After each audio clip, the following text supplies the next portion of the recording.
Starbucks has taken that to a next level. Building a valuable brand is what most entrepreneurs are missing in that piece, that brand that you're building means to the client. They're going to remember what they felt when they met with you. So here are the tips to create this brand for yourself.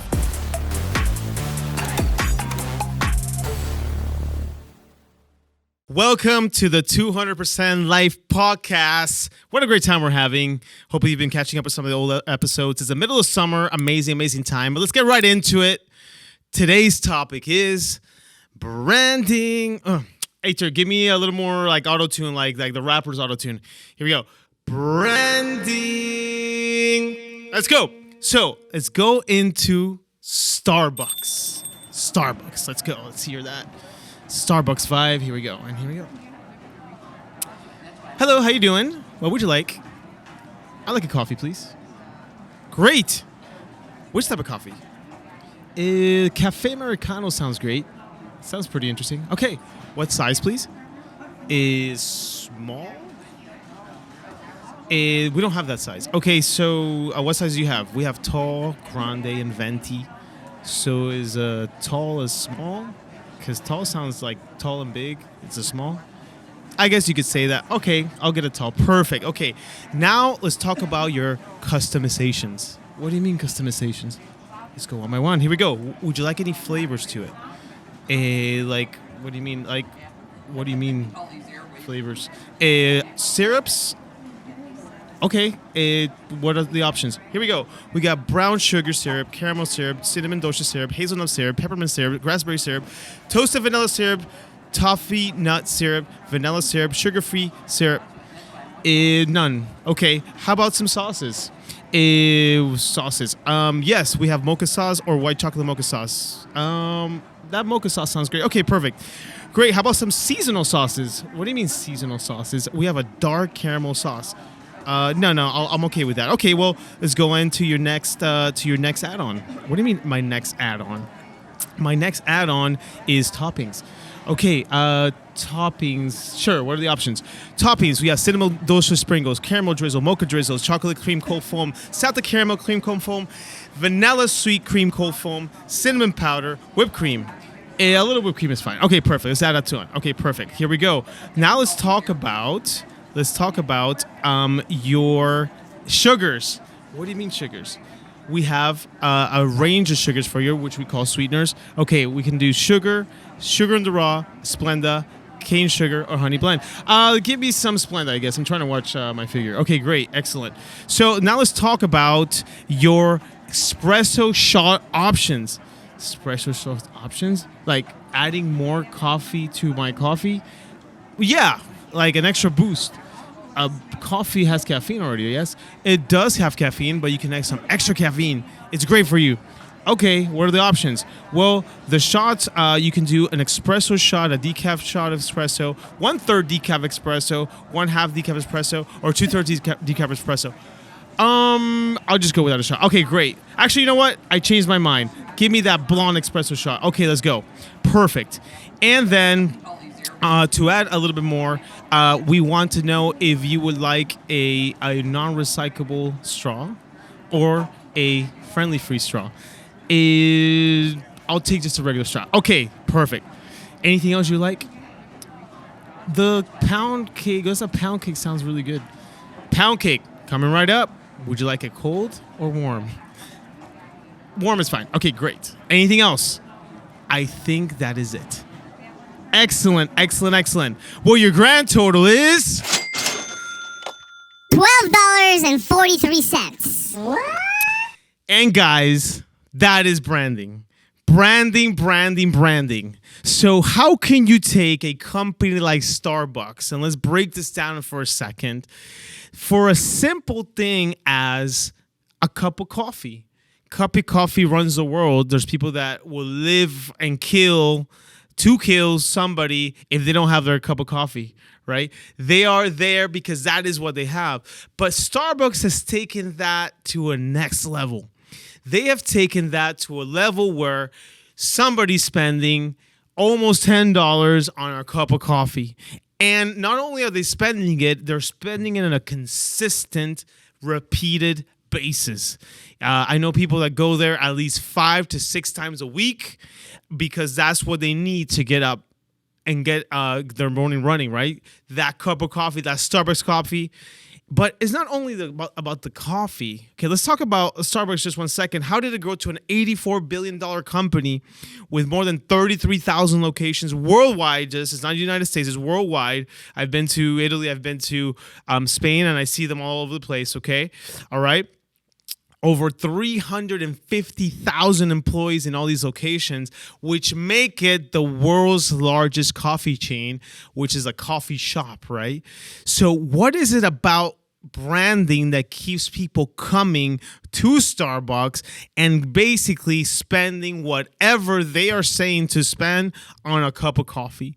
All right. What is it that's keeping for somebody to continue coming to this establishment to continue spending their hard-earned money to get there? All right. And the answer to that is branding.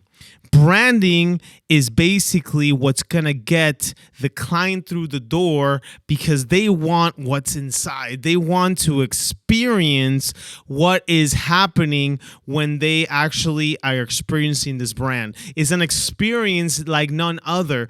When you talk about Starbucks, you actually are talking about an amazing experience. Howard Schultz actually, which is the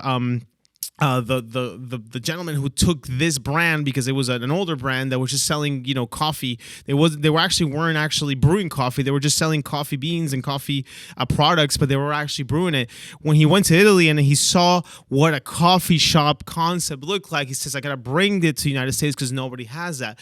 And the reason is because it feels like a vibe. You go in there.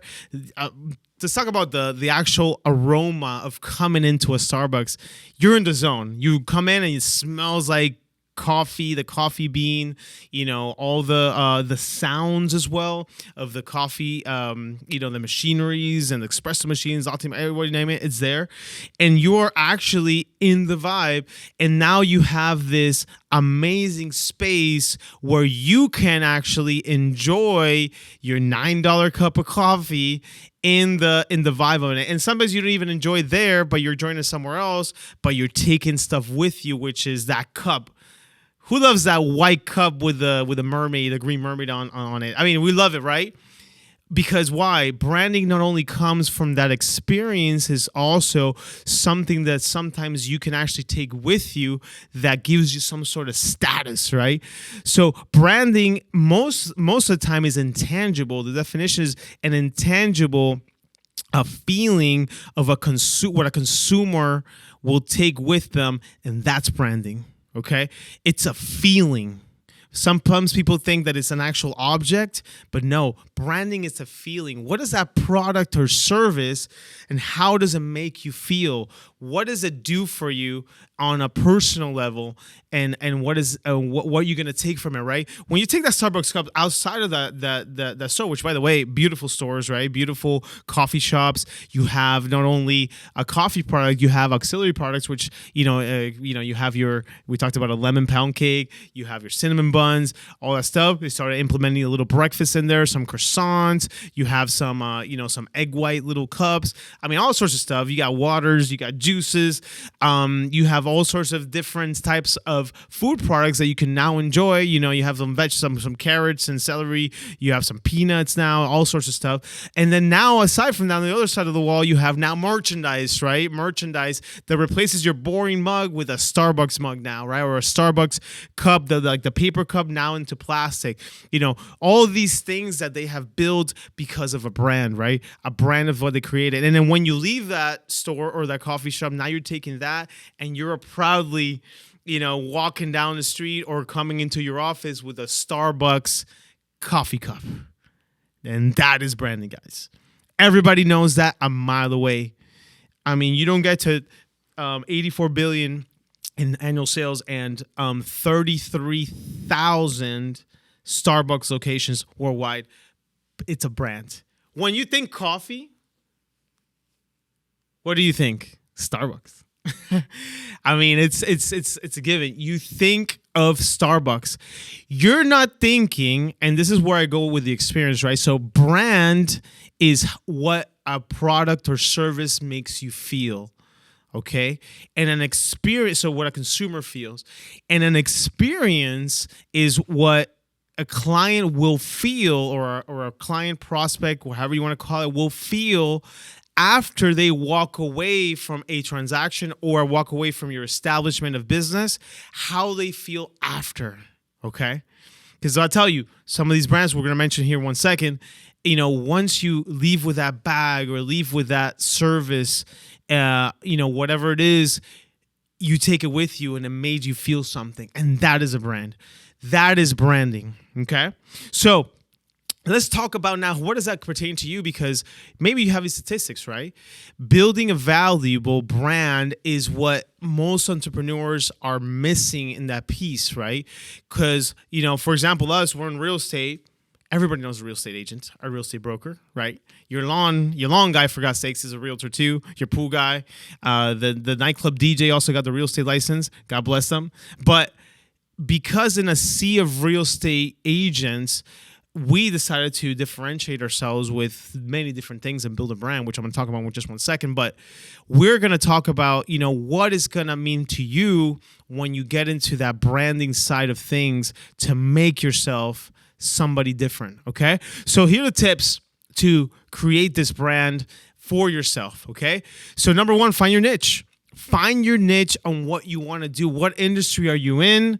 What industry are you getting into already? Are you in it right now? What if you're starting a business? Where do you want to get into?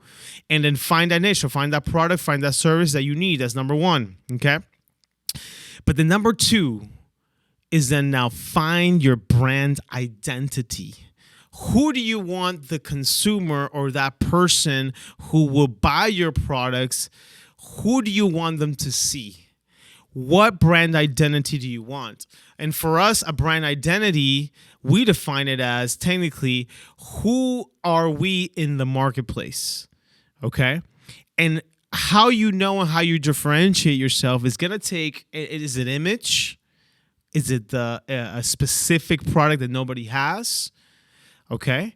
And if you have a product or service that everybody's selling, how are you going to make that product or service different than everybody else's? Okay. So I'll take you back a little bit to my tender years. I know I was 24, 25 years old as I got into real estate. Okay. And I've said this story a couple of times, and here we go. So as I'm getting into this, the world of real estate, I was 24 years old, 23, 24 years old, just getting into the business. And, for me, I was, always into just, I was a rocker. I'm a rocker at heart, by the way. Yes, I was in a rock band for 10, 12 years, something like that. Lead singer, for guitar. I used to play the guitar with my teeth. Ask my wife. If there's a clip, we'll throw it in there, but I don't think there is one. But okay. But we did this, and when I got into business and became an entrepreneur at age 21, then slowly but surely everything there. But my fashion was still there. My hair was super spiky. I was wearing holes with jeans. There's nothing wrong with that, by the way. And when I got into the business of real estate, then I didn't really change much of my image. So as I was meeting with clients, and not to mention, by the way, I don't grow any facial hair. Now I'm starting to, a little bit here and there. But back then I didn't have anything. So at 24 years old, I looked like I was probably 14 or 15 years old. And, people were telling me, that, the image was so much different back then than it is now. So what did it for me, though, as I'm meeting with clients and older people, et cetera, I did go into a meeting one time, and they said, oh, we're waiting for a meeting with our realtor. And I said, yeah, it's me. It's Jeremy. He's like, they told me, are you a little too young to be doing real estate? And that's what did it for me. I know, we're supposed to grow up and say, be yourself, et cetera. Don't care what people think. But for me, that was a drop, and say, you know what? I want to be different, and I'm going to just establish some sort of different a trademark for myself as I'm doing this real estate thing, right? So for me, what I did differently is I traded the jeans, the ripped jeans and the t-shirts for suits and nice shoes and the spiky hair for what you see today. This is a trademark right here. Look, right here. This is what I did. All right. And, my wife tells me you've had the same hairdo for 15 years or 13 years or whatever. But for me, that's how people knew me.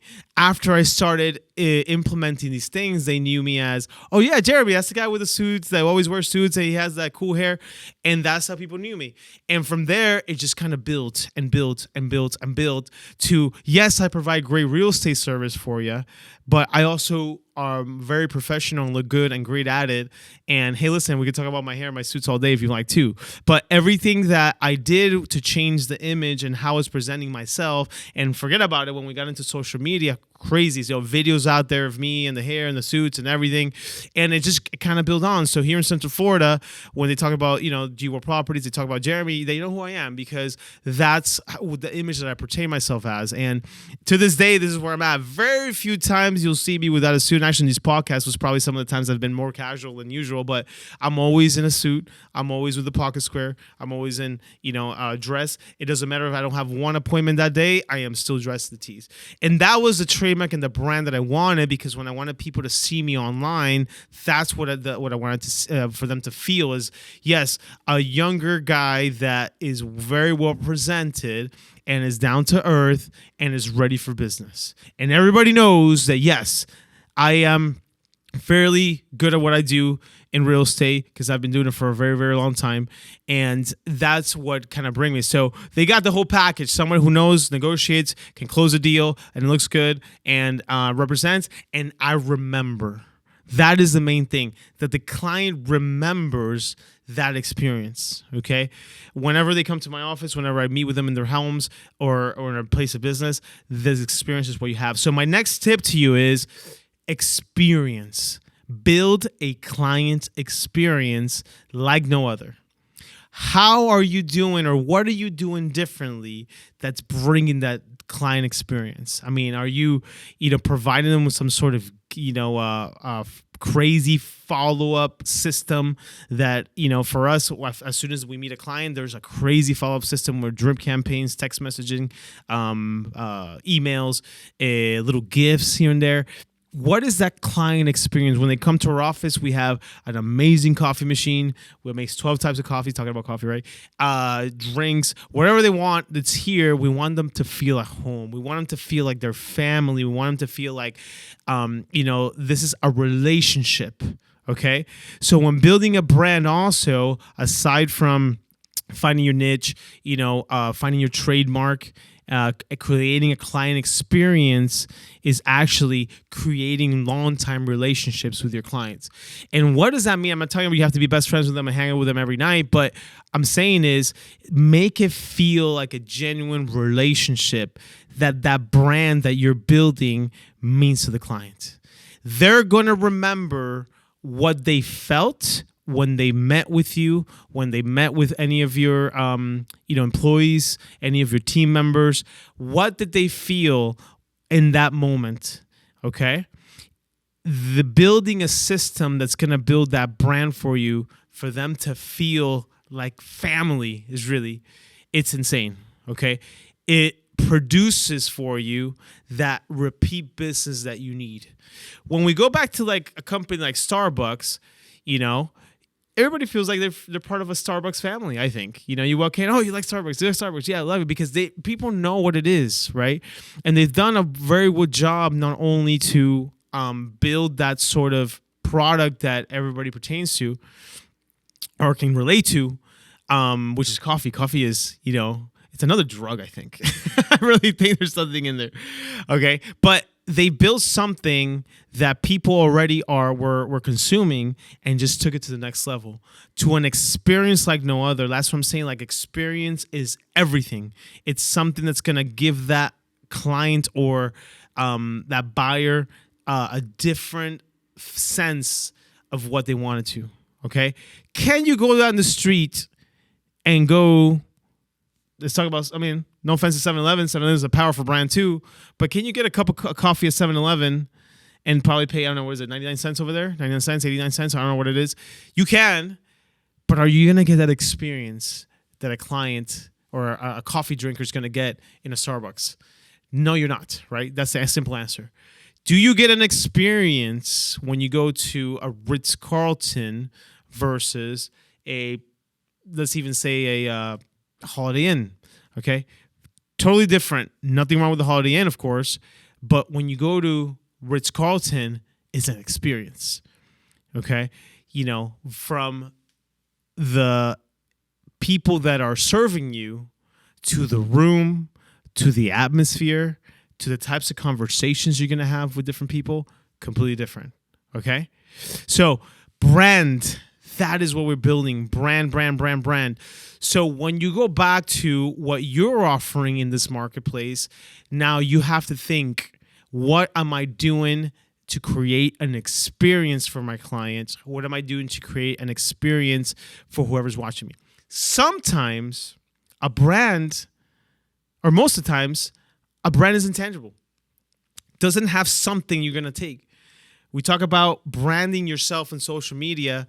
You're essentially going to sell a product afterwards, but there's influencers out there that are technically just got famous, just putting videos out there, content out there, and they just got signed to do something, right? They got a sponsorship for this, they got a sponsorship for that. So even a brand is just how you feel, right? We have a lot of comedians out there in the Latin world. There's this guy named Juan James that, humble guy, but comedy genius. And over the last, 6-7 years, someone along the lines blew up into a social media phenomenon because he was able to capture a feeling and create a brand on that feeling of making people laugh. He wasn't selling anything. He was just making people laugh. And he grew viral to now then he's got sponsorships. He's got T-Mobile sponsoring him. He's got, he was in a movie, The Pirates of the Caribbean, all sorts of opportunities that grew from there. Okay. So that is what we're talking about, is building something that people can relate to and people can feel good about, feel great about. And that is a brand. Okay. So when you go back into your marketplace, I want you to think of a couple of things that I tell you. Find your niche. Okay. Create a great client experience. That is key. Okay. Client experience. Okay. And some of the stuff is not really very expensive. You just got to do maybe something and that the clients must feel whenever they come into your establishment or whenever they sign up for your service that nobody else is doing. Okay, is it that warm fuzzy feeling? Is it a small little gift? Is it a perk for just coming in? And last but not least, always find your place in that marketplace. You have to differentiate yourself. Be that trademark that, like, for example, me was the hair and the suits, whatever it is, yours, okay? And obviously for me, then it grew into different things. We have the whole now 200% brand that we're launching here, that we've been pushing, the vlogs that we have the podcast, and just a 200% feeling and just attitude that we're presenting here, that I'm presenting here to everybody as you're listening to this podcast, and the people around me who knows, my team, my partners know that that's who I am, right? And that's the type of brand that I build, starting from real estate, which branched off to many different things. And again, that is what we're talking about, is building something that people not only will remember, but will make them feel amazing. Guys, I'll leave you with that, guys. Branding. See you next time on the 200% Life Podcast.